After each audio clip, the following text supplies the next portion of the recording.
Okay, चलिए start कर रहे हैं अपने आज का topic.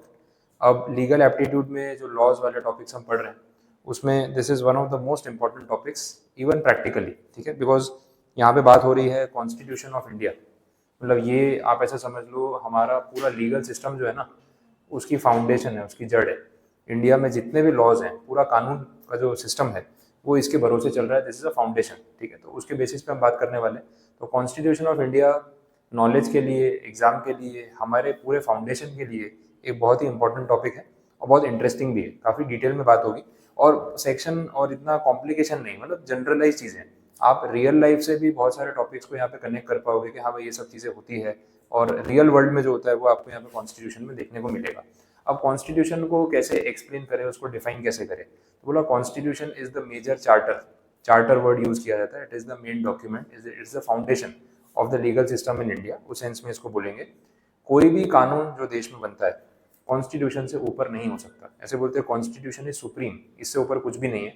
Even prime minister of India, government of India, parliament, supreme court, nobody is above law, ऐसा आपने सुना होगा।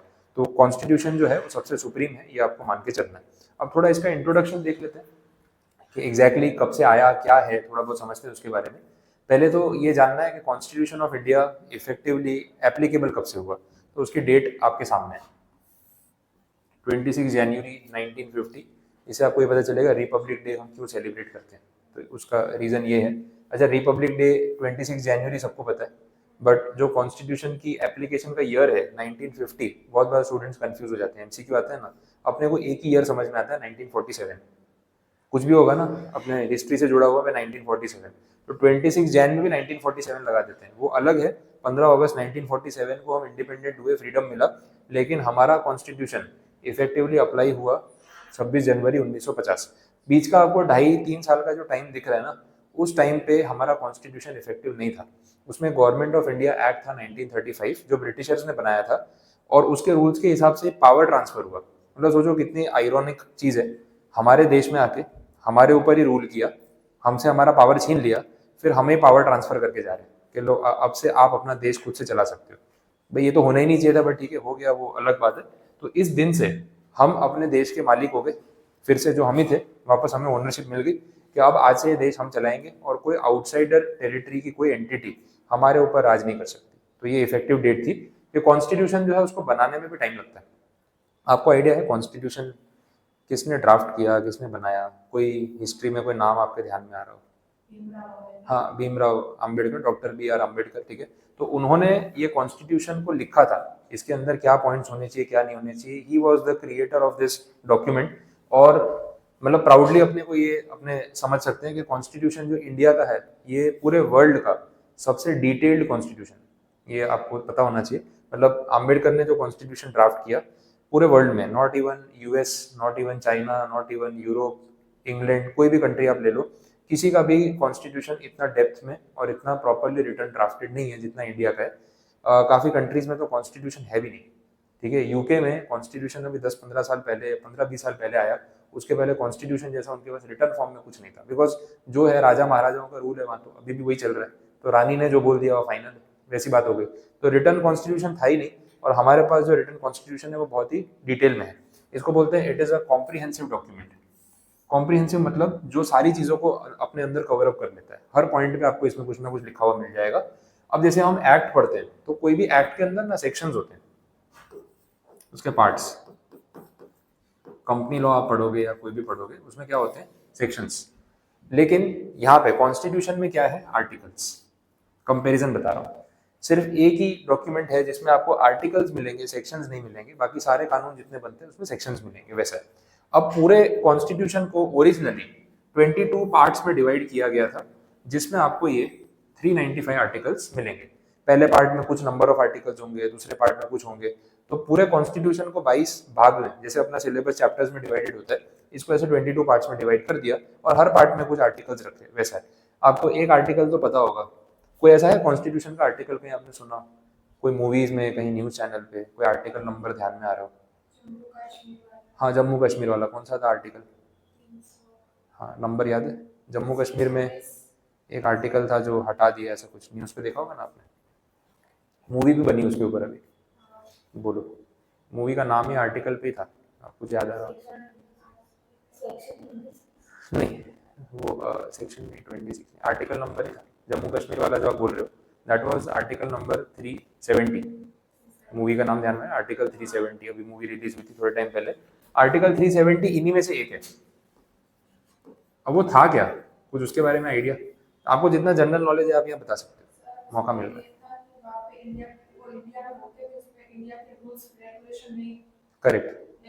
हाँ अपनी सरकार चलती है हाँ वहाँ के लोगों की जो भी चीज या कुछ भी चाहिए गवर्नमेंट को दे भी नहीं सकती थी और वहाँ से ले भी नहीं सकती थी। सही है, नहीं था लीगल। ठीक है। और अब ये आर्टिकल हटाने के बाद वो हमारे कंट्री में ज्वाइन हुआ। हाँ ठीक है, तो जम्मू कश्मीर इंडिया का हिस्सा होते हुए भी कहीं ना कहीं अलग था, क्योंकि वहाँ के लोकल रूल्स अलग थे और इंडियन गवर्नमेंट के रूल्स अलग। मतलब अग्रीमेंट ऐसा हुआ था कि इंडियन गवर्नमेंट के सारे कानून जम्मू कश्मीर पे लागू नहीं होंगे। ये ओरिजिनली आर्टिकल 370 में डिसाइड हुआ था जब बंटवारा हुआ।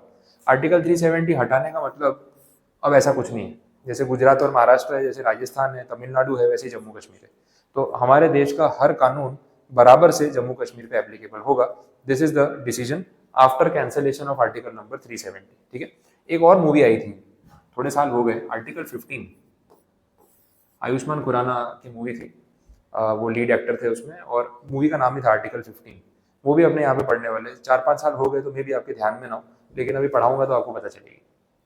इसके साथ साथ आर्टिकल्स के साथ साथ कुछ शेड्यूल्स बने हुए हैं, 12 शेड्यूल्स। शेड्यूल का सिंपल मतलब है लिस्ट, ज़्यादा कॉम्प्लिकेट नहीं करना है चीज़ों को। शेड्यूल का मतलब होता है लिस्ट, कुछ ना कुछ चीज़ें लिस्ट की होती है उसके अंदर, वो जैसे जैसे हम पढ़ेंगे आपको पता चल जाएगा, उस कंटेक्स्ट में उसको आपको समझना है। आगे बढ़ते हैं।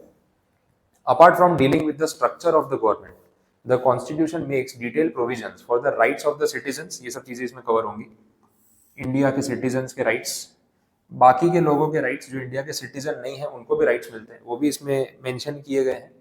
और साथ में बोला हुआ है कि जो स्टेट, स्टेट मतलब सरकार, जो कंट्री है, जो गवर्नमेंट चल रही है, उनके लिए एक डॉक्यूमेंट है जिसको बोलते हैं डायरेक्टिव प्रिंसिपल और स्टेट पॉलिसी। अभी नहीं समझ आएगा, आगे आऊंगा तो बताऊंगा, तो अभी मैं उस पर डिटेल में नहीं जा रहा हूँ। नेक्स्ट इन्होंने बोला जितनी भी सरकारी अथॉरिटीज हैं, पब्लिक अथॉरिटीज, जैसे लेजिस्लेटिव, एडमिनिस्ट्रेटिव, जुडिशियल। अब इस पे बात कर लेते हैं कि एग्जैक्टली क्या है। भारी भारी वर्ड जाते हैं ना, तो ऐसे धीरे धीरे ऊपर से जाने शुरू हो जाते हैं, बोले क्या क्या बोल गए, लेजिस्लेटिव, जुडिशियल, जुडिशियल, थोड़ा सिंप्लीफाई कर दो, सिंप्लीफाई कर देते हैं। लेजिस्लेटिव अथॉरिटी का मतलब वो है जिनके पास कानून बनाने का पावर है। अब आप सोच के बताओ अपने देश में कौन सी अथॉरिटी है, कौन सी डिपार्टमेंट है जहाँ पे कानून बनते हैं? पार्लियामेंट। ठीक है, पार्लियामेंट में कानून बनते हैं, लोकसभा, राज्यसभा अपन बात कर रहे थे। तो लेजिस्लेटिव अथॉरिटी उन्हें बोला जाता है जहाँ कानून बनते हैं, जिनके पास कानून बनाने का पावर है। सेंट्रल लेवल पे पार्लियामेंट, और स्टेट लेवल पे बोलते हैं स्टेट लेजिस्लेटिव असेंबली, विधानसभा। स्टेट लेवल, गुजरात स्टेट में कानून बनाना है तो पार्लियामेंट में नहीं बनेगा, गुजरात की विधानसभा में बनेगा। तो ये दो अथॉरिटीज लेजिस्लेटिव अथॉरिटीज में आती है, आप नोट करके रख सकते हो। Administrative authority, day to day administration, इसमें आपकी म्यूनिसिपल कॉरपोरेशन, अपनी सूरत की म्यूनिसिपल कॉरपोरेशन, पुलिस, ठीक है, ये सब एंटिटी आ सकती है जो डे टू डे मैनेजमेंट करती है कंट्री में, साफ सफाई मेंटेन करना, रोड्स बनाना, हाईवेज बनाना, म्यूनिसिपैलिटी, म्यूनिसिपल कॉरपोरेशन, ये सब चीज़ें। तो ये एडमिनिस्ट्रेटिव अथॉरिटीज़ में आ गई। Police, traffic brigade, traffic police, वो सब कवर हो गई। इनकम टैक्स अथॉरिटी भी आ सकती है। फिर है जुडिशियल। जुडिशियरी का मतलब होता है कोर्ट, एक ऐसी संस्था जो जजमेंट देती है। कोर्ट हो, ट्रिब्यूनल हो, कोई भी वर्ड आप यूज कर सकते हो। ये सारी पब्लिक अथॉरिटीज को उनके पावर कहाँ से मिलते हैं? Constitution of India. सिंपल बोला, दे डिराइव देयर पावर्स डायरेक्टली और इनडायरेक्टली फ्रॉम द कॉन्स्टिट्यूशन, क्योंकि उससे ऊपर कुछ नहीं है। हम इस देश में रह रहे हैं, हमारे भी कुछ सिटीजनशिप के पावर है कि मैं इस देश का नागरिक हूँ, मैं ये कर सकता हूँ, मैं वो कर सकता हूँ। ये जितना भी आप बोलते हो ना, ये सारा पावर आपको यहीं से मिलता है। कॉन्स्टिट्यूशन के बाहर की कोई भी एक्टिविटी अगर आपने की तो वो इलीगल है, फिर वो आपने कानून तोड़ा और उसके लिए आपको जेल हो सकती है, आप फाइन लग सकता है। ये सिंपल कंसेप्ट है। आगे बढ़ते हैं। नेक्स्ट ये टॉपिक है प्रीएम्बल। कहीं देखा है आपने, नाम देखा है प्रीएम्बल? आपकी स्कूल की टेक्स्ट बुक थी ना, उसके फर्स्ट पेज पे एक बॉक्स बना होता था, उसमें कुछ सेंटेंसेस लिखे होते थे, ऊपर ये टाइटल होता था प्रीएम्बल। वही जिसके आजू बाजू आप डिजाइन डिजाइन फूल पत्तियां बनाते रहते थे, बोर होते होते, ठीक है, वही वाला वो प्रीएम्बल था। तो उसके अंदर क्या लिखा होता है? Preamble is an introduction of the constitution. उससे ये पता चलता है कि हमारे देश के लोगों की हमारे कॉन्स्टिट्यूशन से क्या एक्सपेक्टेशन है। अब इसमें काफी नए टर्म्स आएंगे, ध्यान देना। बोला है the preamble to the constitution sets out the aims and aspirations of the people of India. हम अपने देश से क्या एक्सपेक्ट करते हैं, वो सारी चीजें प्रीएम्बल में हमने क्लैरिफाई की है और अभी आपको समझ में आ जाएंगी। It is a part of the constitution. ये सब एमसीक्यू है। The preamble sets out the aims and aspirations, इसमें डैश करके कुछ और वर्ड रख देंगे। Preamble is a part of the constitution, true false, ठीक है, पार्शियली ट्रू पार्शियली फॉल्स, ऐसे एमसीक्यू बनते हैं, ये ध्यान रखने वाली बात है। Preamble declares India to be, अब ये देखो ये सब वर्ड्स पे फोकस करना, sovereign, socialist, secular, democratic Republic, ये सब टर्म्स हैं। अब एक एक टर्म का अपना अपना मतलब है। सबसे पहले प्रीएम्बल ये बोलता है कि India is a sovereign nation. Sovereign का मतलब है इंडिपेंडेंट एंड ऐसा देश जिसको कोई कंट्रोल नहीं कर सकता बाहर से आके। हम इंडिपेंडेंट हैं, किसी भी बाहर के कोई पावर हमारे ऊपर चलेंगे नहीं, कोई दूसरे देश की सरकार, कोई दूसरे देश का इंसान आके हमें कंट्रोल नहीं कर सकता। तो ये सबसे इंपॉर्टेंट वर्ड तो यही हो गया अपनी हिस्ट्री को देखते हुए, क्योंकि ब्रिटिशर्स ने आके हमें कंट्रोल किया।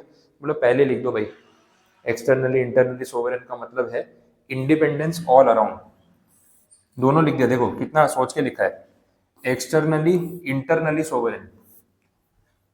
ना कोई देश के बाहर का आके हमें कंट्रोल कर सकता है, ना देश के अंदर का कोई इंसान कंट्रोल कर सकता है। अब ऐसा नहीं हो सकता है कि भाई अंबानी जी जो है पूरा देश खरीद ले। बोलो इसमें तो लिखा था कि बाहर का इंसान कंट्रोल नहीं कर सकता, मैं तो कर सकता हूँ। एक्सटर्नली इंटरनली दोनों चीजें बोल दी। वैसा है independence all around, with in and without the borders of the country. कोई हमारे ऊपर बाहर से आके रूल नहीं कर सकता, अंदर भी ऐसा कोई नहीं कर सकता। डेमोक्रेसी है, पूरा देश जो है पब्लिक का देश है, सीधा उसको वैसे बोल दिया। नेक्स्ट अगला जो टर्म है सोशलिस्ट। सोशलिस्ट वर्ड पहले से कॉन्स्टिट्यूशन में नहीं था, जो ओरिजिनल आम्बेडकर जी ने जो बनाया ना उसमें सोशलिस्ट वर्ड नहीं था। ये ऐड हुआ अमेंडमेंट में। अमेंडमेंट का मतलब चेंजेस, और कॉन्स्टिट्यूशन बार बार अमेंड हुआ है, 100 बार से ज्यादा अभी तक अमेंड हुआ है इतने साल में। 75 ईयर्स हो गए तो हुआ होगा, छोटे छोटे चेंजेस होते रहते हैं। 42nd टाइम जब अमेंड हुआ था, ठीक है, 42nd अमेंडमेंट, उसमें ये सोशलिस्ट वर्ड इन्होंने ऐड किया था। ये 1970s में हुआ है, मैं एग्जैक्ट ईयर चेक कर लूंगा, 76 है शायद, मैं एक बार वेरीफाई करके आपको लिखवा दूंगा। बट 1970s में ये चेंज हुआ था, तो अभी का रिसेंट नहीं है। अभी तो 100+ अमेंडमेंट्स हो चुके हैं। जो जीएसटी आया था ना, जीएसटी आया 2017 में, तो 2016 में जीएसटी के लिए कॉन्स्टिट्यूशन में चेंजेस किए थे। That was the 101st amendment 2016 में। तो ये तो सोचो कितना पहले हो गया होगा, तो 1970s की बात है। नेक्स्ट सोशलिस्ट का मतलब क्या है? सोशलिस्ट का मतलब है लोगों को जस्टिस मिलना चाहिए। जस्टिस का मतलब न्याय मिलना चाहिए। किस टाइप का जस्टिस?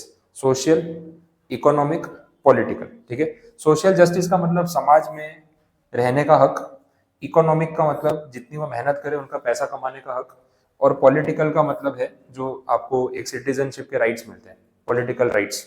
आप वोट कर सकते हो, आपकी सरकार चुन सकती है, वही सरकार फिर देश चलाएगी, वो सारे राइट्स। तो ये सोशलिस्ट पॉइंट में कवर होता है। नेक्स्ट टर्म है सेक्युलर। न्यूज चैनल पे बहुत सुनने को मिलता है सेक्युलर नेशन।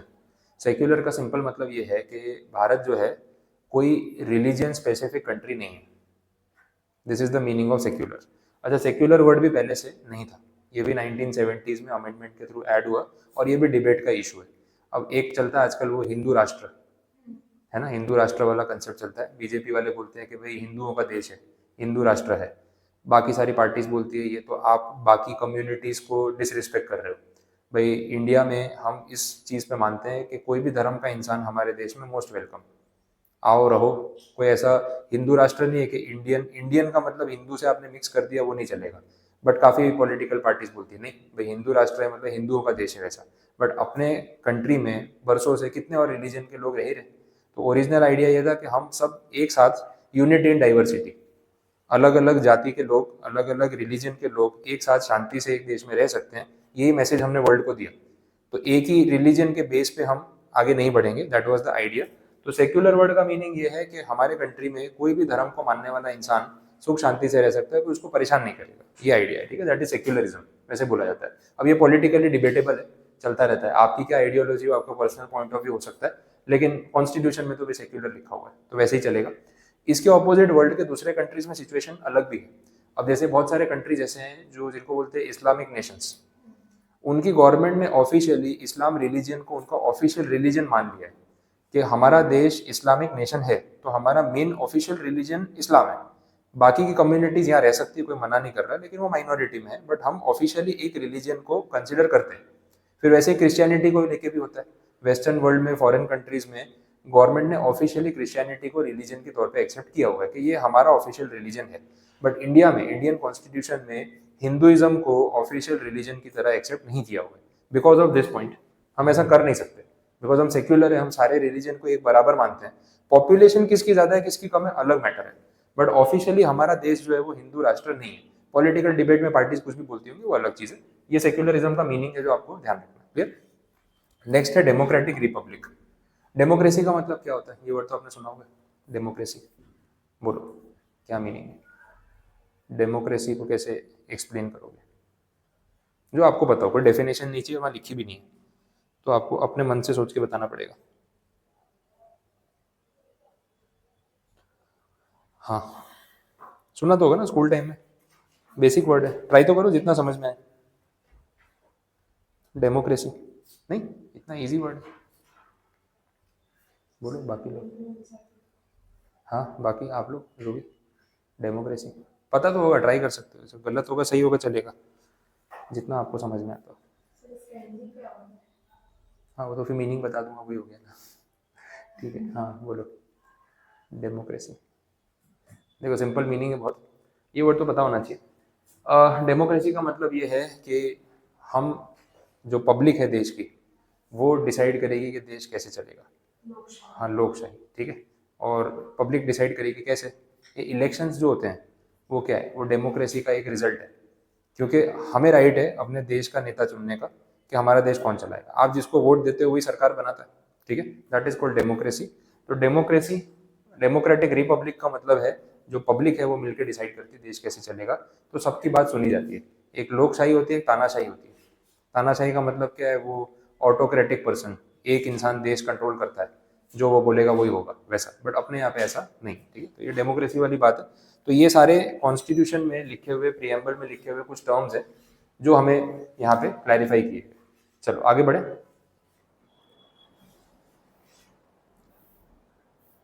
ये सब समझाया हुआ है। Democratic republic, our government is of the people, by the people, for the people. ये कहीं पढ़ा होगा आपने, ठीक है। स्कूल टाइम में बुक में सेंटेंस लिखा हुआ मिलता था। याद तो आ रहा है, बोलते नहीं, मैं पूछता हूँ तो। चलो नेक्स्ट देखते हैं। बोलना चाहिए, ट्राई करने का ना, गलत होगा तो कोई बात नहीं। कौन सा है, कोई पनिशमेंट दे रहा है, फाइन लगा रहा है, बोल सकते हो। चलो देखें, स्ट्रक्चर, कॉन्स्टिट्यूशन को किस तरीके से फ्रेम किया गया, उसको ड्राफ्ट कैसे किया गया, उसके स्ट्रक्चर की बात हो रही है। दो वर्ड्स हैं इसमें, नया बहुत कुछ है, ध्यान देना। फेडरल और यूनिटरी। मैं जानबूझ के थोड़ा आराम से जा रहा हूँ, जल्दी नहीं है। थोड़ा आर्टिकल्स पे आएंगे फिर स्पीड आ जाएगी, बट इंट्रोडक्शन में अपने स्लो ही जाएंगे ताकि आपको पूरा टाइम मिले डाइजेस्ट करने का चीज़ों को, तो एक साथ बहुत कुछ आ जाएगा। कॉन्स्टिट्यूशन को ड्राफ्ट करते टाइम दो टाइप के फॉर्मेट यूज होते हैं, एक फेडरल स्ट्रक्चर बोलते हैं, दूसरा यूनिटरी। अब बोला इंडियन कॉन्स्टिट्यूशन कौन से स्ट्रक्चर पे डिपेंडेंट है, तो बोला हम किसी एक स्ट्रक्चर पे नहीं चल रहे, दोनों का मिक्सचर है। कुछ फेडरल वाले पॉइंट्स भी हैं, कुछ यूनिटरी वाले भी हैं। ज्यादा फेडरल वाले मिलेंगे, यूनिटरी वाले थोड़े बहुत मिलेंगे। वो क्या होता है वो भी समझा रहा हूँ, सब कुछ लिखा हुआ है यहाँ पे, कोई टेंशन नहीं है। चलो आगे देखें। ये केस लॉ में डिसाइड हुआ था, ये Kesavananda Bharati versus state of Kerala, बहुत बोलते हैं ना फेमस केस लॉ है। और यहीं पे ये सब बातें हुई थी कि इंडियन कॉन्स्टिट्यूशन का प्रॉपर स्ट्रक्चर क्या है। और ये केस बहुत डेप्थ में है, तो इसका सिर्फ नाम दे दिया है इन्होंने। और बोला इस केस में मेजॉरिटी जो जजेस थे सुप्रीम कोर्ट के, उन्होंने बोला कि जो इंडियन कॉन्स्टिट्यूशन है उसमें फेडरल फीचर्स आपको ज्यादा देखने को मिलेंगे, यूनिटरी वाले नहीं है। तो मेनली इट इज फेडरल, थोड़ा बहुत अदरवाइज आ सकता है। अब ये देखते हैं कि फेडरल का मतलब क्या होता है। कब से बात हो रही है समझ लो। ये रही फेडरल पॉलिसी क्या होती है। सबसे पहला point, dual government. Dual government India में है ऐसा, एक सरकार है, दो सरकारें हैं? नहीं, वो तो पार्टीज हो गई, पर सरकार जो चलती है वो कैसे चलती है? एक ही है, स्टेट वाइज है, central government versus state government. वो डुअल गवर्नमेंट की बात यहाँ पे हो रही है कि भाई स्टेट की सरकार अलग है, सेंटर की अलग है। तो पार्टी कोई भी हो सकती है, बट दो अलग गवर्नमेंट्स होती है, centre versus state. Dual government अपने यहाँ पे है। अच्छा, डिस्ट्रीब्यूशन ऑफ पावर्स, सारे डिसीजन मोदी जी खुद ही लेते हैं, मैं प्रधानमंत्री हूँ मैं जो बोलूंगा, नहीं, सबके पास अपने अपने पावर है। पुलिस कमिश्नर का पावर अलग है, म्यूनिसिपल कमिश्नर का पावर अलग है, प्राइम मिनिस्टर का पावर अलग है, चीफ मिनिस्टर का पावर अलग है, आर्मी के चीफ का पावर अलग है, डिवीजन है। तो ये भी है distribution of power. Supremacy of the constitution, constitution से ऊपर कुछ है इंडिया में? नहीं। तो वो पॉइंट मैंने आपको स्टार्टिंग में बोला कि constitution is supreme. Independence of the judiciary, मतलब जो कोर्ट है, जजेस हैं, वो लोग इंडिपेंडेंट है अपना डिसीजन देने के लिए। सरकार का कोई दबाव नहीं होता है कि नहीं यार ये केस में आप इसको सही बोलना है, इसको गलत बोलना है, ऐसा नहीं होगा। So that is called independence of the judiciary. Return constitution, वो भी अपने पास लिखा हुआ है पूरा, कोई टेंशन नहीं। और लास्ट पॉइंट देखना, कॉन्स्टिट्यूशन को अमेंड करने का जो प्रोसीजर है वो रिजिड है। रिजिड का मतलब जटिल, कठिन, बहुत इजी नहीं होना, ठीक है, that is rigid. Something which is flexible and easy, उसका ऑपोजिट हो गया समथिंग विच इज रिजिड, ठीक है। तो बहुत टफ है कॉन्स्टिट्यूशन को चेंज करना, इतना आसान काम नहीं है। वो पता है क्यों रखा है ऐसा? ये तो उल्टा हो गया ना, इजी होना चाहिए था। अगर कॉन्स्टिट्यूशन को चेंज करने का काम इजी कर दिया तो फिर क्या होगा? कोई भी अपने हिसाब से कॉन्स्टिट्यूशन में जो चेंज चाहे कर लेगा, और फिर कॉन्स्टिट्यूशन इज सुप्रीम, आप कुछ बोल ही नहीं सकते। तो आइडियली जानबूझ के इस प्रोसीजर को इतना टफ रखा है कि इसका मिसयूज ना। कॉन्स्टिट्यूशन को अमेंड करना हो तो रूलिंग पार्टी, ऑपोजिशन के पार्लियामेंट के सारे मेंबर्स, रेसिडेंट ऑफ इंडिया, सबका कंसेंट चाहिए होता है, उसके बाद ही हो सकता है। और कंसेंट तभी देंगे जब ये देश के फेवर में होगा, अदरवाइज नहीं देंगे। ये चीज़ें हैं, तो इट इज़ रिजिड। तो ये सब फीचर्स अपने यहाँ पे है, तो हम बोल सकते हैं कि पॉलिटिकली हम फेडरल फीचर फॉलो कर रहे हैं, मेजोरिटी वही हो रहा है, ये बोला हुआ है। बाकी इसी चीज़ को फिर से नीचे समझाया, ये जो पॉइंट्स लिखे हैं ना, सेम रिपीट किया, मैंने आपको ऑलरेडी बता दिया, एक एक पॉइंट एक्सप्लेन किया हुआ है। तो आप ये पढ़ सकते हो, टिक करके रख लो, उसको रीड करोगे तो आइडिया आ जाएगा।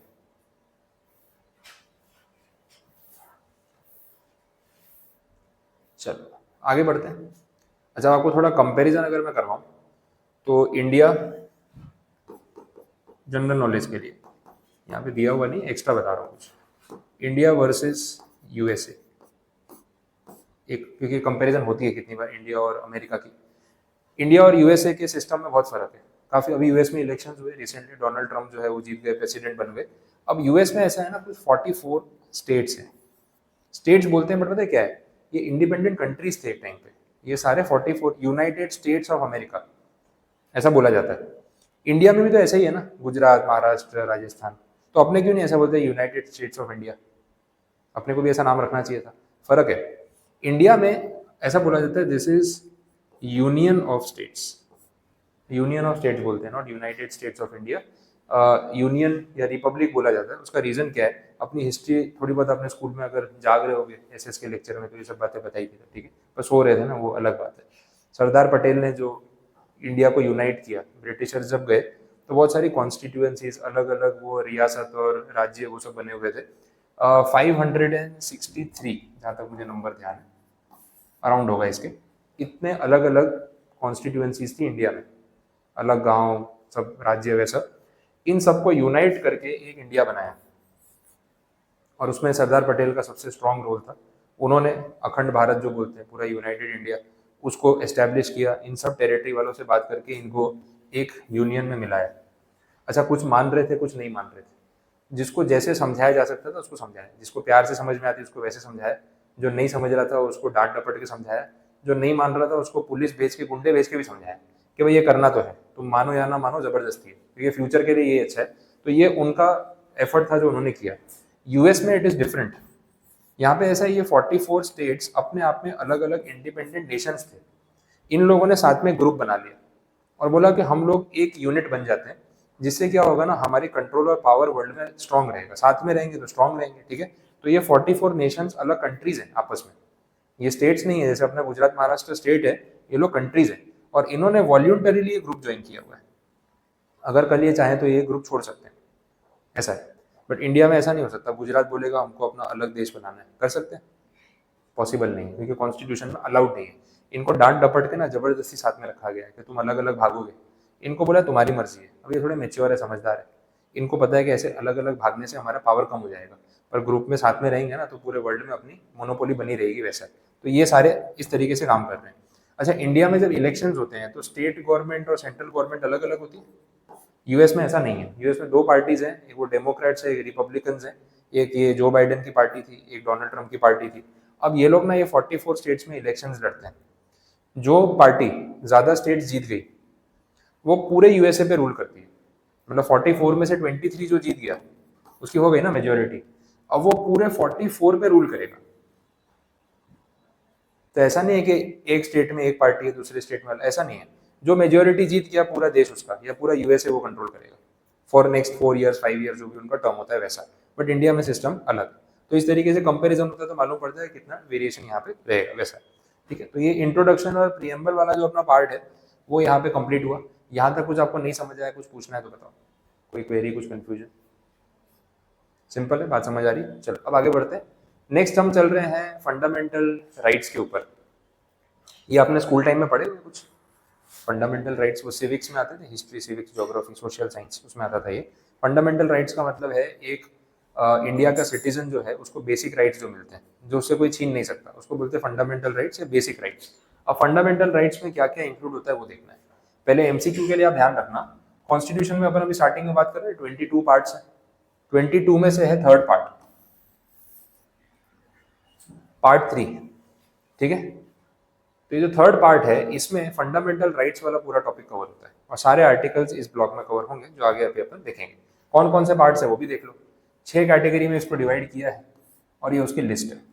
Right to equality, right to freedom, right against exploitation, religion, culture, remedy, ये सारे पार्ट्स हैं। और इसमें आप देखो आपको आर्टिकल्स दिखेंगे, ये सब अपन पढ़ने वाले एक एक करके, तो आपको क्लियर हो जाएंगे क्या चल रहा है इसमें। थोड़ा बहुत आपको मे भी स्कूल वाला पार्ट याद आ रहा हो, नहीं आएगा तो मैं करवा दूंगा। एक और कंसेप्ट था राइट टू प्रॉपर्टी था, अब नहीं है।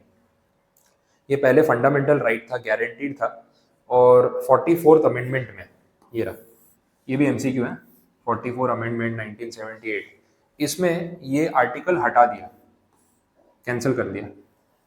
गवर्नमेंट को बहुत जल्दी समझ आ गया था 1978 में, देश की बढ़ती आबादी, बोला अगर हर एक को राइट टू प्रॉपर्टी दे देंगे तो हर कोई बोलेगा मेरा फंडामेंटल राइट है, मुझे घर चाहिए, बट मेरे पास पैसे नहीं है। अब क्योंकि मेरा राइट है, सरकार को बोलेंगे मुझे घर ला के दो। अब इतनी आबादी, अपने जब इंडिपेंडेंट हुए ना 1947 में, तब इंडिया की पॉपुलेशन थी 31 करोड़। अब 31 करोड़ लोगों को तब के टाइम में भी घर देना भारी काम था। आज तो सोचो कितनी पॉपुलेशन है, सबको एक एक घर अलॉट करने जाएंगे तो इतनी जगह ही नहीं है। समझ आ रही बात? तो गवर्नमेंट ने क्या बोला, भाई इसको हम फंडामेंटल राइट नहीं बना सकते, हाँ इसको लीगल राइट बना सकते हैं। आप काम करो, पैसे कमाओ, घर खरीद लो, लेकिन हम आपको फ्री में घर देंगे क्योंकि आपका फंडामेंटल राइट है, ये नहीं होगा। तो ये इन्होंने क्या किया, इसको डिलीट कर दिया। ठीक है, now right to property is not a fundamental right, it is only a legal right. कानूनी हक है आपका, पेपर बनवा लो प्रॉपर्टी के, अपनी मेहनत से खरीद लो, हम फ्री में नहीं बांट सकते, ये कंसेप्ट। बोलो कुछ कंफ्यूजन, पता चला ये? नेक्स्ट कुछ और आर्टिकल्स की बात हो रही है, बट जब उस पर आऊँगा तब बात करेंगे, अभी आगे बढ़ रहे हैं। फिर यहाँ पे बोला है, ये टॉपिक देखना है हमें कि कौन कौन से फंडामेंटल राइट्स सिर्फ इंडियन सिटीजन्स को अवेलेबल है और कौन से राइट्स आउटसाइडर को भी दिए जा सकते हैं जो सिटीजन नहीं है, उसकी बात हो रही है। तो ये जो लिस्ट आपको दिख रही है ना, ये हम सारे पढ़ेंगे। ये सब आर्टिकल्स सिर्फ सिटीजन्स के लिए गारंटीड है, आउटसाइडर्स के लिए नहीं। बाकी के जो आर्टिकल्स हैं, ये रहे 14 है, 20 है, 21 है, 27 तक है, 28 तक है, ये सारे आर्टिकल्स किसी भी पर्सन को अवेलेबल हो सकते हैं, चाहे वो इंडिया का सिटीजन हो या फिर फॉरेनर। ठीक है, वैसा हो गया। नेक्स्ट तीसरा point, articles, the rights guaranteed by article 15, 17, 18, 20, 24 are absolute limitations upon the legislative power. ठीक है, वो हम पढ़ेंगे तो मैं आपको बताऊंगा, उसमें डेप्थ में नहीं जा रहा हूँ, बट ये चीज एमसीक्यू में आपको परेशान कर सकती है, कौन सा आर्टिकल सिर्फ सिटीजन्स के लिए है और कौन सा दोनों के लिए। एमसीक्यू में ऐसी चीजें आती है, डेटाबेस जिसमें लॉजिक कम है और याद करने वाली चीज ज़्यादा है, तो वो परेशानी रहती है, करना पड़ेगा। चलो आगे बढ़ रहे हैं। मैं थोड़े सिंपल टॉपिक आज लूंगा, पहले हैवी नहीं हो जाए क्योंकि ऑलरेडी टॉपिक थोड़ा हैवी है। सॉरी, आर्टिकल 12 और ये सब चीजें अभी स्किप कर रहे हैं, ऐसे टॉपिक्स पे जाते हैं जो आपको थोड़ा रिलेवेंट लगे, तो स्किप करके आगे बढ़ो। डायरेक्टली हम जाएंगे आर्टिकल नंबर 14 पे, 13 भी जाने दो, ये मैं बाद में एक सेशन पूरा इसी पे लूंगा। 12 और 13 पे आराम से बात करेंगे, डॉक्ट्राइन सब जाने दो, सीधा आ जाओ आर्टिकल नंबर 14। ये रहे नया ब्लॉक यहाँ से, राइट टू इक्वालिटी। आर्टिकल्स की रेंज है फ्रॉम 14 टू 18। इसमें ये टॉपिक पे इक्वालिटी पे बात होगी, भेदभाव नहीं होना चाहिए। और इसमें पहला आर्टिकल है आर्टिकल नंबर 14, बहुत इंटरेस्टिंग है, लॉजिक समझना। Equality before the law and equal protection of the laws. अब देखो एक सेंटेंस आपने सुना होगा शायद, कानून सबके लिए एक बराबर होता है, या कानून सबके लिए एक बराबर होना चाहिए।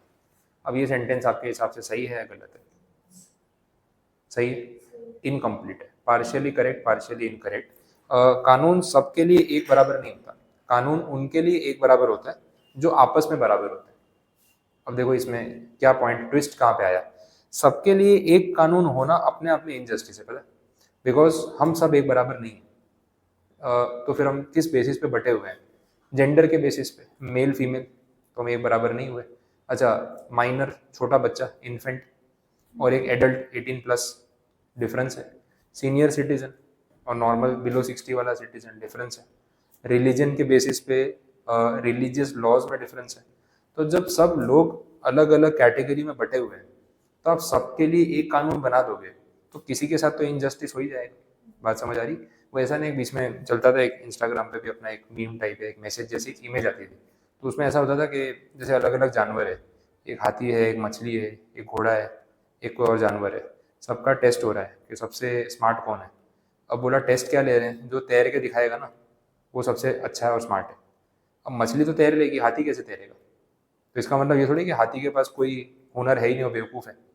लेकिन आप हाथी का टेस्ट ले रहे हो और तैरने का टेस्ट ले रहे हो, वो बेचारा कैसे करेगा? बोले हर किसी के लिए सेम एग्जाम ले लोगे तो वो उसमें अच्छा ही कर जाएगा, तो ज़रूरी नहीं है। आप कॉमर्स पढ़ रहे हो, कोई आर्ट्स पढ़ रहा है, कोई साइंस पढ़ रहा है, कोई इंजीनियरिंग कर रहा है, कोई मेडिकल कर रहा है, सबकी अपनी फील्ड है ना। अब डॉक्टर की एग्जाम में उसको अकाउंट्स पूछ लोगे तो क्या होगा? फेल ही हो जाएगा। बोले कितना बेवकूफ़ इंसान है। अरे भाई जो सिखाया है वो पूछो ना उसको, उसने मेडिकल की पढ़ाई की, दवाई के नाम पूछो, ट्रीटमेंट पूछो, आप उसको अकाउंटिंग पूछ रहे हो, उसका सब्जेक्ट ही नहीं है। तो यहाँ पे बात वही होगी कि कानून उन लोगों के लिए एक बराबर होना चाहिए जो आपस में एक बराबर है। अगर मैं और आप एक ही कैटेगरी को बिलोंग करते हैं तो हमारे लिए सेम कानून होगा तो फेयर है। आप सोचो क्लास में 10 लोग बैठे हैं, किसी ने कॉमर्स लिया, किसी ने साइंस लिया, किसी ने आर्ट्स लिया, मैंने सबको सेम क्वेश्चन पेपर दे दिया, आपको क्या लगता है ये फेयर है या अनफेयर है? अब मैंने पेपर कॉमर्स का दिया है तो कॉमर्स स्टूडेंट तो खुश हो गया, अरे मेरे को सब आता है। आर्ट्स और साइंस वाले, उनके साथ इनजस्टिस नहीं हो गया? मैं बोला चलो पेपर चेंज कर देता हूँ, आर्ट्स का पेपर दिया, अब साइंस और कॉमर्स वालों का इनजस्टिस हो गया। बात समझ आ रही है? तो सबके लिए एक कानून बनाने जाओगे तो किसी ना किसी के साथ अन्याय होने ही वाला है। तो वो चीज़ का ध्यान यहाँ पे रखा गया, equality before the law and equal protection of law. कानून उन लोगों के लिए एक बराबर होना चाहिए जो आपस में एक बराबर हो, ये इसका हिंदी में सिंपल मीनिंग है। वैसे अब इसकी लैंग्वेज पहले आपको पढ़ के आनी है, मैं फिर वापस इसको डिस्कस कराऊंगा। अब इसे मीनिंग समझाया ताकि आप इसको पढ़ो तो आपके माइंड में पॉइंट रहे जो मैंने बोला, ठीक है? क्वेरी आएगी बट लेके आओ, मैं इंटेंशनली आपको अभी पूरा वर्ड टू वर्ड पहले नहीं समझा रहा हूँ, उसको सिर्फ मीनिंग के लेवल पे रख रहा हूँ वैसे। नेक्स्ट देखो आर्टिकल 15, ये थोड़ा आपको रिलेट होगा, मूवी की बात कर रहा था मैं। Article 15 is prohibition of discrimination on grounds of religion etcetera. भेदभाव, डिस्क्रिमिनेशन मतलब भेदभाव नहीं होना चाहिए। कोई भी सिटीजन है इंडिया का, उसके साथ किसी भी तरीके का डिस्क्रिमिनेशन जो है वो गलत है। बोले डिस्क्रिमिनेशन किस बेसिस पे होता है? रिलीजन के बेसिस पे, धर्म के बेसिस पे, जाति के बेसिस पे, कास्ट के बेसिस पे, जेंडर के बेसिस पे, वो कहाँ कौन सी जगह पे पैदा हुआ है उसके बेसिस पे, या फिर इनमें से और कोई भी हो सकता है। इनमें से किसी भी बेसिस पे अगर आपके यहाँ भेदभाव किया जा रहा है कि भाई तू इस रिलीजन का है तो बैठ सकता है, इसका है तो बाहर निकल, ऐसा नहीं कर सकते, ठीक है? वो चीज़ है। तो ऐसा अगर कोई करता है अनकॉन्स्टिट्यूशनल, सीधा कितना बड़ा ऑफेंस हो गया आप समझ लो। आर्टिकल में सीधा ना बोल दिया नहीं कर सकते, आगे भी इसी बात हो रही है। अब आर्टिकल के अंदर ये लिखा है, देखो इसको बोलते हैं सब आर्टिकल, उसका सब पॉइंट है, ठीक है? तो आर्टिकल के अंदर सब आर्टिकल, इसको बोलेंगे article number 15 sub article number 1, ठीक है? फिर वैसे नेक्स्ट पॉइंट है आर्टिकल 15 का सब आर्टिकल नंबर 2, ठीक है? ऐसे बोलेंगे। अब इसमें बोला हुआ है कि किसी भी सिटीजन को subject to any disability, disability अलग बात है, बट नॉर्मली किसी भी सिटीजन को रिस्ट्रिक्ट नहीं किया जा सकता, रोका नहीं जा सकता। अब आप सोचो सपोज मेरी एक किराने की शॉप है, जैसे डी मार्ट या ऐसा कुछ है, ठीक है? रिलायंस का स्टोर है जहाँ पे किराने का सामान मिलता है, मैंने वहाँ बाहर बोर्ड लगा दिया कि ये कास्ट के लोग अंदर आ सकते हैं, ये कास्ट के लोग अंदर नहीं आ सकते। बोलो सही है गलत है? गलत है ना। कास्ट के बेसिस पे कैसे डिसाइड होता है? किराने की दुकान है, जो पैसा लेके आएगा सामान खरीद के जाएगा। अब बिना पैसे दिए अगर आप सामान लेके जाओगे तो अलग बात है, बट कास्ट के बेसिस पे थोड़ी ना। ऐसे जेंडर के बेसिस पे मेल आ सकते हैं, फीमेल नहीं आ सकते। भाई ऐसा कोई किराने की दुकान है, कोई भी आ सकता है, ठीक है? बात समझ आ रही? तो बोला shop, public restaurants, hotel, public entertainment की प्लेसेस जैसे थिएटर हो सकते हैं, कोई अम्यूजमेंट पार्क हो सकता है, कोई ऑडिटोरियम हो सकता है, इन जगहों पे जाने से किसी को भी रोका नहीं जा सकता, ये सारे बेसिस पे। ये नहीं चलेगा, सबका बराबर का हक है। वैसी बात हो गई। कोई डिसेबिलिटी हो तो अलग बात है। अब डिसेबिलिटी इन द सेंस जैसे अपने ये इमेजिका में या कहीं पे अम्यूजमेंट पार्क में जाते हैं, राइड्स वाइड्स होती है, अब वहाँ पे लिखा हुआ है कि अगर कोई हार्ट पेशेंट है तो भाई इसमें मत बैठना, तो वो क्यों बोल रहे हैं? आपकी सेफ्टी के लिए। आप बोले नहीं मेरा फंडामेंटल राइट है, मैं तो बैठूंगा, मैं बैठ, फिर आगे जो होगा तेरी जिम्मेदारी। ठीक है, हार्ट चल रहा है तब तक चल रहा है, रोलर कोस्टर में बैठा और बंद हो गया तो हमको मत बोलना, बोलने लायक रहेगा नहीं, लेकिन पहले बता रहे हैं। ठीक है, तो तेरी सेफ्टी के लिए तुझे ना बोल रहे हैं, तेरे को फंडामेंटल राइट यूज करना है तो बैठ जाए, आखिरी बार बैठ रहा है, समझ ले। आई बात समझ में? ठीक है, तो वो अलग चीज हो गई ना, डिसेबिलिटी है तो बात अलग है। Next, use of well, tank, bathing ghats, roads, public resort की प्लेसेस। गांव गांव में होता है, आपने मैं भी सुना हो, अलग अलग जाति के लोग, अलग अलग कास्ट के लोग रह रहे हैं, तो उनमें ना वो ऐसा होता है, ये पिछड़ी जाति का है, ये ऊंची जाति का है, नीची जाति का है, सुना होगा आपने वैसा। अब क्या होता है ना, वो ऐसा होता है कि इनके हाथ का खाना हम नहीं खा सकते, उनके कुएं से पानी हम नहीं पी सकते, ऐसे सब रिस्ट्रिक्शंस बरसों से चल रहे हैं फालतू के। ठीक है, अच्छा गांव में ये चीज़ें एक्सेप्ट भी कर ली गई है, सबसे बड़ी चीज़ है ना एक्सेप्टेंस है। अब विलेजेस में ऐसा है कि अगर दो कम्युनिटी के लोग रह रहे हैं ना, तो दोनों का अलग अलग पानी का कुआं है, और वो बरसों से मान के बैठे हैं कि ठीक है भाई उनके कुएं से हमें नहीं पीना है तो नहीं पियेंगे, क्या झगड़ा करना है, यहाँ से पी लेंगे, इतना ईगो वाली तो बात नहीं है। लेकिन अपने लेवल पे, सिटी लेवल पे या अर्बन लेवल पे आपको मैं बोलूंगा ना कि ये बॉटल पड़ी, यहाँ से पानी मत पीना, तो आप बोलोगे अब तो पी के दिखाऊंगा, जो करना है कर लो, मेरे को ना कैसे बोला, समझ आ रहा है? मारपीट हो जाएगी, पानी पीने के लिए लड़ाई झगड़ा हो जाएगा, लेकिन अपने बोलेंगे मेरे को रोका कैसे, बात समझ आ रही?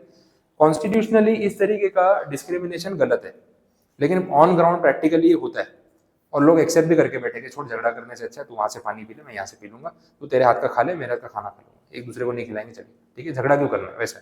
बट कॉन्स्टिट्यूशनली ऐसा नहीं हो सकता है, किसी को रोका नहीं जा सकता कि उसको पानी पीना है वहाँ से तो वो पिएगा, लेकिन फिर बाकी लोगों ने मारपीट कर दी उसके साथ तो अलग बात है, फिर लड़ते रहो कोर्ट में, क्या होगा क्या नहीं, तो अलग अलग चीज़ें होती है। चल नेक्स्ट, कुछ एक्सेप्शंस है। सब आर्टिकल 3 बोला कुछ भेदभाव करने पड़ेंगे जानबूझ के, तो ये कैसी बात है? देखो, विमेन और चिल्ड्रन, इनके लिए स्पेशल कानून बनाए जा सकते हैं, this is not discrimination, this is okay. देखा आपने बहुत जगह ऐसा होता है, लेडीज़ के लिए स्पेशल फैसिलिटीज़, चाइल्ड के लिए स्पेशल फैसिलिटी, डिसेबल्ड पर्सन के लिए अलग फैसिलिटी। आप बस में चले जाओ, सीट होती है रिजर्व फॉर विमेन, कोई ना कोई मेल बैठा ही होता है उस पर, पढ़ना ही नहीं आता उनको। अच्छा, फिर लेडीज आके उठाएगी ना तो भी उठेगा नहीं वो, फिर दो चार बातें सुनानी पड़ेगी, बोले दिखता नहीं है क्या, लिखा हुआ है भाई लेडीज़ के लिए रिजर्व है, तो आप कैसे बैठ गए? दो चार बातें सुनाएंगे, रेजिस्ट करेगा, क्योंकि उसको बेचारे को सीट नहीं मिल रही है, तो फिर उसको उठना पड़ रहा है, तो उसको अच्छा नहीं लग रहा है, उसको मेल फीमेल का कुछ नहीं है, बस सीट नहीं मिल रही है, तो उसको उठाने में दिक्कत हो जाती है। बट लिखा होता है ना रिजर्वेशन, आप बोल सकते हो ये तो भेदभाव है जेंडर के बेसिस पे, रिजर्व फॉर मेल भी तो होना चाहिए, बोले हमारे लिए भी एक दो सीट रख लो, समझ आ रहा है? पर वो भेदभाव नहीं है, वो बोला अलाउड है। विमेन और चिल्ड्रन के लिए अगर कोई स्पेशल कानून बनाया जाता है उनको हेल्प करने के लिए, दैट इज लीगल, उसमें भेदभाव नहीं माना जाता है वैसा, चाहे वो सीट का रिजर्वेशन हो या कुछ हो।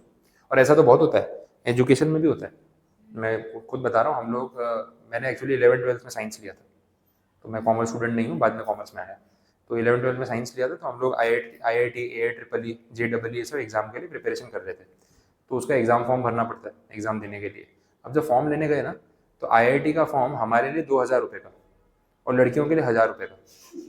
ठीक है, हम साथ में लाइन में खड़े हैं सारे क्लास वाले, उनका 1000, हमारा 2000, AIEEE का हमारा 1100, उनका 500।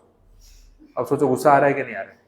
अब बोले नहीं, गर्ल चाइल्ड को लोग पढ़ाते नहीं है, एजुकेट नहीं करते, तो गवर्नमेंट ने उनको प्रमोट करने के लिए उनसे फीस आधी कर दी। बोला भाई तो हमारे माँ बाप के तो पैसे बराबर लग रहे हैं, उनको भी थोड़ा डिस्काउंट दे दो यार, सबके लिए 1000 कर दो, फिर 1000 में आप दे सकते हो तो। बट गर्ल चाइल्ड को प्रमोट करने के लिए, एजुकेशन के लिए उन्होंने फीस आधी रखी, बाकी लोगों के लिए नॉर्मल, बट हमको तो ये लग रहा है हमारे लिए डबल है, क्या कर सकते हैं? ठीक है, पर वो डिस्क्रिमिनेशन नहीं है, वो अलाउड है, समझ आ रहा है? ठीक है, ये पॉइंट। नेक्स्ट, सब आर्टिकल 4, ये तो अलग ही टॉपिक ही डिबेटेबल है पूरा। सब आर्टिकल 4,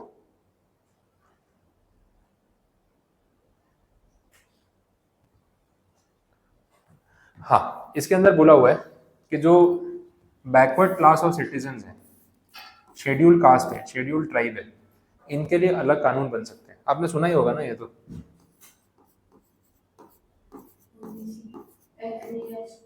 आइडिया है इसके बारे में, है ना? और बाकी जनरल जो बचे वो बेचारे जनरल, वैसा है। अब ये जो टॉपिक है इसमें आर्टिकल ऐसा बोल रहा है कि हम इनके लिए अलग स्पेशल कानून बना सकते हैं। ठीक है, बात समझ आई? अब ये टॉपिक ही ऐसा है, इसको छेड़ते ही ना दो ग्रुप में लोग बढ़ जाते हैं, एक इनके फेवर में, एक इनके अगेंस्ट में। अब ये SC ST OBC में ऐसा क्या है, मतलब एक्चुअली में इनको कोई प्रिविलेज मिलता है, बेनिफिट मिलता है, आप क्या जानते हो उसके बारे में? एससी वालों में, एससी और एसटी वालों में गवर्नमेंट की तरफ से स्कॉलरशिप और बहुत सारे मिलते हैं। ओबीसी और जनरल वालों को इतनी सीट नहीं मिलती। हाँ नहीं मिलती, रिजर्वेशन होता है, मतलब आपके लिए कुछ सीट्स हमने अलग से रखी है। और ये अभी आपने कॉलेज एडमिशन लिया होगा ना, तो आपको ये एक्सपीरियंस हुआ होगा फर्स्ट टाइम लाइफ में कि इसका क्या इम्पैक्ट है। बिकॉज क्या होता है ना, इसके अलावा एक अपनी जनरल, एक जनरल कैटेगरी है। अगर आप जनरल में हो और आपके 70% आए हैं तो शायद आपको सीट नहीं मिल रही है, लेकिन इनमें से कोई है। हाँ, अगर इसके 50-60 आ गए ना, सेम सीट ले जाएगा। तो आप 70 वाले बाहर खड़े हो और ये 50-60 वाला एडमिशन कंफर्म करा के आ गया, और आपको इस पे गुस्सा आ रहा है, क्या तेरे को कौन सा अलग अलग डिस्काउंट किस चीज़ का मिल रहा है? ठीक है, पढ़ाई कर लेता। हाँ वही चीज़ है कि भाई तू पढ़ाई कर लेता, तू भी मार्क्स ले आता। जब तू 50 लाया है, मैं 70 लाया हूँ, तो मैं मेरिट पे डिजर्व करता हूँ ना, तुझे क्यों सीट दे दी? गुस्सा तो आता ही है। अच्छा, जो इस कैटेगरी को बिलोंग कर रहे हैं, अपने किसी के अगेंस्ट नहीं बोल रहे, एकदम न्यूट्रल बात कर रहे हैं, जो इस कैटेगरी को बिलोंग कर रहे हैं वो क्या बोलते हैं, भाई हमारा हक है, जब सरकार ने हमको 50% में सीट दी, तुझे क्या प्रॉब्लम है? मुझे सीट मिलेगी, मैं तो लूंगा ना। बात समझ आ रही है? वहां पे दो ग्रुप बन जाते हैं, एक जनरल वाले, एक रिजर्वेशन वाले, झगड़ा हो जाता है। समझ आया? ये क्यों बना रखा है, इसका ना ऑब्जेक्टिव समझना है। मेरा पॉइंट ऑफ व्यू, मैं किसी चीज के फेवर में अगेंस्ट में नहीं बोल रहा, बट मैं आपको गवर्नमेंट की साइकोलॉजी समझाना चाहता हूँ कि वो लोगों ने ऐसा क्यों किया हुआ है, वो समझना है। आपका as an individual point of view इनमें से कोई एक होगा। अगर आप जनरल में हो तो बोले गलत है, अगर आप कास्ट में हो तो आप बोले नहीं हमारे लिए जरूरी है, ठीक है, हमको मिल रहा है। बट है क्या, सरकार ने ऐसा क्यों किया? अब वो ऑब्जेक्टिव पे जाते हैं, बड़ा इंटरेस्टिंग चीज है। देखो पॉइंट ये है कि जो सिटीजन्स, ये जो बैकवर्ड क्लास बोल रहे हैं ना, ये तो वर्ड ही गलत है यार। इंसान इंसान होता है, बैकवर्ड क्लास क्या होता है? ठीक है, बात वो है। बट हमारी जो इंडियन हिस्ट्री है उसमें हमारे एंसेस्टर्स ने गलतियां की है, जिसका ना वो बोलते हैं ना, भरपाई हम कर रहे हैं। आप ये समझ लो, पुराने जमाने में अपने यहाँ पे लोगों को जातियों में बांट दिया, जैसे आपने बोला अपर कास्ट, लोअर कास्ट। अब इतना डिस्क्रिमिनेशन हुआ कि अगर आप एक पर्टिकुलर कास्ट को बिलोंग करते हो, जिसको लोअर कास्ट माना जाता है, तो उस कास्ट के बच्चे को पढ़ाई लिखाई नहीं करने देते, उस कास्ट के बच्चे को बिजनेस नहीं करने देते, उसको कोई काम पे नहीं रख रहा है, उसके हाथ का खाना नहीं खा रहा है। अच्छा, उनको स्पेसिफिक काम दे दिए, जैसे साफ सफाई, सड़क पे झाड़ू मारना, साफ सफाई करना, सपोज एक एग्जाम्पल, वो काम दे दिया उनको। अब बोला तुम्हारी कम्युनिटी के बच्चे यही करेंगे। कोई इंटेलिजेंट भी हो ना, पढ़ना भी चाहता हो ना, तो भी उसको पढ़ाई नहीं करने देंगे। ये हमारे एंसेस्टर्स ने किया है, गलत नहीं हो गया। आप सोचो, आप अगर पढ़ने में इंटेलिजेंट हो लेकिन आपको क्लास में कोई बैठने नहीं दे रहा just because of your cast, कैसा लगेगा आपको? बोले यार मेरे कंट्रोल के बाहर की चीज है। अब मैं जिस कास्ट में पैदा हुआ वो तो मेरे कंट्रोल में था नहीं, लेकिन उस बेसिस पे आपने मेरा फ्यूचर डिसाइड कर दिया। ये इतना गलत हुआ इन सारी कम्युनिटीज के साथ। जो ट्राइबल कम्युनिटी, मतलब आदिवासी कम्युनिटी, ST, उससे ऊपर में आती है SC, जो बाकी गांव में रहती है, और बाकी कम्युनिटीज को हम बोलते हैं other backward classes of community, वैसा है। तो इन सारी कैटेगरीज के साथ इतना इनजस्टिस हुआ कि जब कॉन्स्टिट्यूशन बनाया गया तो डॉक्टर भीमराव अंबेडकर ने बोला कि देखो, अगर किसी को आपने मौका नहीं दिया, उसका मौका छीना है ना, तो अब इसको बैलेंस करना पड़ेगा। अब आगे कुछ साल के लिए इन लोगों को आगे लाना पड़ेगा, और जनरल वालों को बोलेंगे तुमने बहुत मजे ले लिए, तुम थोड़ा पीछे रहो, इन बेचारों को मौका दो ताकि तुम्हारे बराबर से आ सके।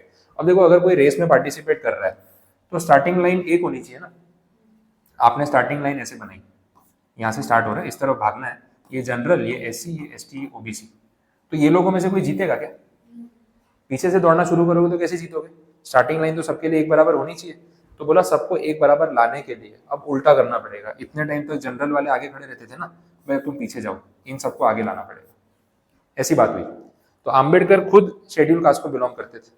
उन्होंने बोला कि बोले बैलेंसिंग तो करना पड़ेगा, आज तक जो गलत होता आया है उसको ठीक करना पड़ेगा। तो उनका ओरिजिनल आइडिया क्या था वो सुनो। उन्होंने ऐसा बोला कि जितनी भी कास्ट के साथ ऐसा डिस्क्रिमिनेशन हुआ है, हम उनको इन कैटेगरी में रखेंगे और उनको अगले कुछ साल तक रिजर्वेशन देंगे, थोड़ा स्पेशल प्रिविलेज देंगे, ताकि एक पॉइंट ऐसा आ जाए समाज में जब सारे लोग एक लेवल पे आ जाए, कोई किसी से पीछे नहीं, कोई किसी से आगे नहीं, फिर वो स्टार्टिंग लाइन जो होगी ना वो सेम हो जाएगी। ये उनका आइडिया था। एंड ही प्रपोज्ड कि ये जो रिजर्वेशन है ये हम 10 साल के लिए रखेंगे। 1950 का जो ओरिजिनल डॉक्यूमेंट है उसमें उन्होंने बोला था 10 साल के लिए रिजर्वेशन रखेंगे, एंड आफ्टर 10 ईयर्स जो सरकार होगी वो डिसाइड करेगी कि इस सिस्टम को कंटिन्यू करना है कि हटा देना है। अगर उनको तब लगे कि समाज में इक्वालिटी आ गई है तो वो इस सिस्टम को हटा सकते हैं, पर अगर नहीं लगे तो अगले 10 साल के लिए उसको रिन्यू कर सकते हैं। तो ये रिन्यूअल बेसिस पे चल रहा है, this is not a permanent law, ये आपको समझना है, ठीक है। अब उन्होंने ऐसा क्यों सोचा, वो मैंने आपको ऑब्जेक्टिव बताया, बिकॉज ही न्यू कि कितना इनजस्टिस हुआ है, तो बैलेंस करने के लिए ये करना पड़ेगा, ठीक है। उस इंटेंशन से उन्होंने ये पॉइंट यहाँ पे रखा। अब पॉइंट ये है कि हर 10-10 साल में सरकार ने इसको रिन्यू किया, दो रीजंस। एक रीजन वोट बैंक, ठीक है, 50% जो है कास्ट कम्युनिटीज रिजर्व्ड है। अब अगर कोई भी सरकार आके बोलती है आज से ये सब सिस्टम खत्म, सब एक बराबर, तो अगर आप SC ST OBC को बिलोंग करते हो तो क्या आप वो गवर्नमेंट को वोट दोगे? बोले हमारा हक छीन लिया, ये कर दिया, अच्छी बोली 50% में सीट मिलती थी, स्टूडेंट तो पहले वोट नहीं देंगे, बोले अब 20% ज़्यादा लाने पड़ेंगे, इतनी मेहनत कौन करेगा, जो भी रीज़न हो, ठीक है, मस्ती में बोल रहा हूँ, जो भी रीज़न हो, बोले नहीं अब इनको वोट नहीं देंगे, तो कोई सरकार हिम्मत नहीं करेगी इतना सारा वोट बैंक लूज करने का। अच्छा, दूसरा रीज़न भी है, क्या आपको लगता है कि ये भेदभाव खत्म हो चुका है पूरे इंडिया में? ऐसा लगता है कि सब जगह खत्म हो गया? कोई गांव में चले जाओ पता चलेगा, सिटी में नहीं है। देखो अपन सब एक साथ बैठते हैं ना 50 लोग, अपने को कुछ समझ में भी नहीं आता कि हम कौन से गांव के हैं, कौन सी कम्युनिटी के हैं, इसमें आप अपर कास्ट के हो के लोअर कास्ट के हो, मेरे कंपैरिजन में आप मेरे से ऊपर हो के नीचे हो, नहीं पता, अपने को समझ आती भी नहीं और पढ़ना भी नहीं इसमें। लेकिन गाँव में चले जाओ, वो पुराने लोग होते हैं ना जो 50-60 की उम्र के ऊपर के, जिन्होंने सब देखा है, उनको अपनी सरनेम बताओ, अपने गाँव का नाम बताओ तो बता देंगे, बोले ये इससे अपर कास्ट में आते हैं, ये इससे लोअर कास्ट में आते हैं, वैसा सब होता है। समझ आ रहा है? तो वो जनरेशनल चला आ रहा है, उन्होंने अपने बचपन से वो चीज़ देखी है, अब वो जाएगी नहीं। तो अभी भी इंडिया के बहुत सारे हिस्सों में ये भेदभाव चलता है कि हम इनके हाथ का खाना नहीं खाते, ऐसा होता है, उस टाइप की चीज़ें। तो इसको जब तक जड़ से पूरा खत्म नहीं कर देंगे ना, तब तक ये सिस्टम हटाया नहीं जाएगा, ये बात है। और ये हर साल रिन्यू होता है, हर 10 साल में रिन्यू होता है। अभी रिसेंटली 2021 में, 21-22 में, बीच में कोविड आ गया था, थोड़ा लेट हो गया था, 21-22 में अमित शाह जो होम मिनिस्टर है, उन्होंने पार्लियामेंट में प्रेजेंट किया बिल, कंटिन्यूएशन बिल बोलते हैं इसको, कंटिन्यू होगा ये, और बोल दिया 2030 तक ये सिस्टम रहेगा। अब 2030 में वापस इसका असेसमेंट पार्लियामेंट में होगा, तब लगेगा कि जरूरत है तो और आगे कंटिन्यू करेंगे, तो ये चलता रहेगा। तो काफी टाइम लगेगा, जनरेशन लग जाएंगी। मतलब अपने जैसे लोग जो गाँव से शहर में आ गए और जो ये सब नहीं सोचते, हम अपने बच्चों को ये सब नहीं सिखाएंगे कि ये अपर कास्ट है, लोअर कास्ट है, इसके घर का पानी मत पीना, इससे बात मत करना, हम नहीं करेंगे। बट ये जनरेशनल चेंज आने में आप सोच लो कितने साल लग जाएंगे, तो तब तक तो ये चलाना ही पड़ेगा। और गवर्नमेंट जो रिजर्वेशन करती है, मैं नेक्स्ट पॉइंट में भी उसकी बात करता हूँ, वो क्यों नेसेसरी है वो भी आप देख लो। यहाँ तक समझ आए कि ऑब्जेक्टिव पॉइंट ऑफ व्यू क्या है। सब आर्टिकल 5 देख लो। सब आर्टिकल 5 में इन्होंने ऐसा बोला कि जो एजुकेशनली बैकवर्ड क्लास है सिटीजन्स का, शेड्यूल कास्ट का, शेड्यूल ट्राइब का, इनको पढ़ाई नहीं करने दी पुराने जमाने में, तो बोला इनको एजुकेशन इंस्टीट्यूशंस में रिजर्वेशन मिलेगा, जो कॉलेज की बात हो रही थी, इनको रिजर्वेशन यहाँ पे मिलेगा, ठीक है। अब क्या होता है, आप और मैं ना इंडिविजुअली सोचते हैं, मैं सोचूंगा, मैं जनरल वाला हूँ सपोज, मैं सोचूंगा यार ये तो गलत है, हमारी सीट ले जाते हैं। अगर मैं SC वाला हूँ, भाई सरकार ने मुझे हक दिया है, मैं तो हक से यूज करूंगा, मुझे क्या फर्क पड़ता है जनरल वाले को सीट मिली कि नहीं मिली, मेरा तो पॉइंट ऑफ व्यू से मेरे बारे में होगा। गवर्नमेंट क्या सोचती है, गवर्नमेंट ये देखती है कि यार पूरी पॉपुलेशन हमारी तो है, सारे लोग तो हमारे देश के हैं, अब इसमें कुछ जनरल वाले, कुछ SC वाले, कुछ ST वाले, कुछ OBC वाले, कुछ माइनॉरिटी कम्युनिटी वाले, कुछ बाकी ग्रुप्स वाले, कोई फिजिकली चैलेंज वाला, ऐसे अलग अलग ग्रुप में लोग बटे हुए हैं। तो एक जैसे होता है ना, घर में आपके पेरेंट्स हैं, तो आप 2 भाई बहन हो, 3 भाई बहन हो, जो भी है, तो उनको तो हर बच्चे को संभालना है ना, जो जैसा भी हो उसको वैसे संभालना है। तो सरकार को जनरल वाले को भी ध्यान रखना है, SC का भी ध्यान रखना है, ST का भी ध्यान रखना है, वो किसी को छोड़ नहीं सकते, तो उनको सबके लिए कुछ ना कुछ करना है, ये वैसी बात है। अब जो रिजर्वेशन की बात होती है, बोले 50%, 49% रिजर्वेशन, बोले आधी सीटें तो ये लेके चलेगा, ऐसा नहीं है। ये जो 49% या 50% रिजर्वेशन है ना, इसमें भी 10 कैटेगरी है। SC अलग कैटेगरी है, ST अलग कैटेगरी है, OBC अलग कैटेगरी है, इसमें भी लेयर्स होती है। फिर ऐसे फिजिकली चैलेंज वाली कैटेगरी है, माइनॉरिटी कम्युनिटी वाली कैटेगरी है। तो 50% में अगर 5 कैटेगरी 10 कैटेगरी बना दोगे तो एक कैटेगरी को क्या मिल रहा है, 5%। SC वाला बोलेगा यार तुम मेरे पे भड़क रहे हो, मैं थोड़ी 50% सीटें लेके जा रहा हूँ, हमारी कास्ट को 100 में से 5 सीट मिलती है, बाकी 95 में करो जो करना है। तो जनरल वाले बाकी के 51% होंगे, लेकिन 49 में भी 10 कैटेगरी है, तो सबको थोड़ा थोड़ा ही मिलता है। तो जितना इस चीज को हम डिस्क्रिमिनेटिवली देखते हैं ना, एक्चुअली में इसकी बैक स्टोरी कुछ अलग है। बट आज बोल सकते हैं कि डिस्क्रिमिनेशन जनरल वाले के साथ हो रहा है, बट पास में डिस्क्रिमिनेशन इन सबके साथ हुआ है। बैलेंस होता रहेगा, वो जितना आपने बुरा किया है बुरा होगा भी, वैसे समझ लो, और क्या। तो जब तक वो बैलेंस नहीं हो जाएगा तब तक ये चलता रहेगा, ये वैसा है। ये रियल माइंडसेट है जिस बेसिस पे गवर्नमेंट इसको चला रही है। आगे देखो, सब आर्टिकल 6 इसका लास्ट पार्ट है और अपना लास्ट टॉपिक है। हाँ, सब आर्टिकल 6 जो है ये ऐड हुआ अमेंडमेंट के थ्रू। अपन बात कर रहे थे ना अमेंडमेंट की, मैंने आपको बोला 100 बार से ऊपर कॉन्स्टिट्यूशन अमेंडमेंट हुआ है, देख लो आपके सामने कितनी बार हुआ यहाँ पे 103rd अमेंडमेंट कौन से साल में हुआ 2019 में। उसके बाद भी हो चुका है लेकिन ये आपको तब का बता रहे हैं। इस अमेंडमेंट में इन्होंने एक और कैटेगरी ऐड की, वो कैटेगरी मैं आपको बता देता हूँ। आपने शायद अभी कॉलेज फॉर्म में देखी होगी, मुझे बताना याद आ रही है क्या? EWS कुछ देखा आपने? ये ऐड हुआ अभी 2019 में, इकोनॉमिकली वीकर सेक्शन, ये कैटेगरी ऐड की। आपकी कॉलेज की सीट्स जो है ना उसमें और स्कूल की सीट्स में 10% reservation, 10% seats economically weaker section वाले स्टूडेंट्स के लिए रिजर्व रखी है। Now what is exactly EWS? Economically weaker section is those students who can not afford education financially, जिनकी फैमिली इनकम एक लिमिट से कम है, इनको लोअर इनकम ग्रुप बोलते हैं। LIG बोला जाता है बहुत जगह शॉर्ट में, कभी टर्म सुनो तो ध्यान रखना, LIG लोअर इनकम ग्रुप। तो जिनकी फैमिली इनकम उतनी नहीं है कि वो बच्चों को अच्छी स्कूल में या कॉलेज में पढ़ा सके, फीस पे कर सके, ठीक है, तो उनके लिए एक रिजर्वेशन का नया कैटेगरी लेके आ गए। कास्ट वाला अलग है, ये किस चीज पे, इकोनॉमिक जो आपकी कंडीशन है उसके बेसिस पे। Now this is not related to your caste community, इसमें कोई भी धर्म का इंसान आ सकता है। तो ये ना थोड़ा उतना डिस्क्रिमिनेटिव नहीं लगता। अपने भी सोचेंगे ना किसी की फाइनेंशियल कंडीशन खराब है और उसको बिना फीस लिए अगर मेरिट पे सीट दे भी दी कि चल परसेंटेज अच्छा है लेकिन फीस नहीं ली, तो अपने को बुरा नहीं लगेगा कि यार डिजर्व करता है, चलो ठीक है। कास्ट के बेसिस पे शायद बुरा लग सकता है, वैसी बात है। तो ये कैटेगरी इन्होंने ऐड की इस अमेंडमेंट में जो 2019 में आया। अब इसके बेसिस पे आप यहाँ पे ये चीज देखोगे, सरकारी नौकरियों में, स्कूल कॉलेजेस में आपको ये कोटा देखने को मिलेगा, पर मैक्सिमम रिजर्वेशन इनके लिए कितना रख सकते हैं, 10%। तो ये MCQ के लिए ध्यान रखना वैसा है। तो सब आर्टिकल 5 और 6 में ये पॉइंट है। अपने ICSI में भी ये रूल एप्लीकेबल है SC ST OBC वाला। अगर आप SC ST का आपके पास वो कास्ट सर्टिफिकेट है तो रजिस्ट्रेशन फीस और एग्जाम फॉर्म की फीस में आपको डिस्काउंट मिलता है। तो जो अपना EET का भी रजिस्ट्रेशन कराते हैं ना, तो उसमें जो वो लोग फीस चार्ज कर रहे हैं, मान लो रजिस्ट्रेशन फीस कुछ 1500 है, MCQ का 500 है, समथिंग एल्स, तो इसमें आपको 50% डिस्काउंट है। OBC पे नहीं है, SC ST पे है, तो ये 1500 का सीधा 750 हो जाता है। अपने इंस्टीट्यूशन में भी गवर्नमेंट इंस्टीट्यूशन है तो वो लोग भी वेवर प्रोवाइड करते हैं वैसा। तो ये सब पॉइंट्स यहाँ पे रहेंगे। इसके साथ अपना आर्टिकल 15 यहाँ पे कंप्लीट है, बाकी के जो पॉइंट्स है फिर मैं कल कंटिन्यू करूँगा। ठीक है।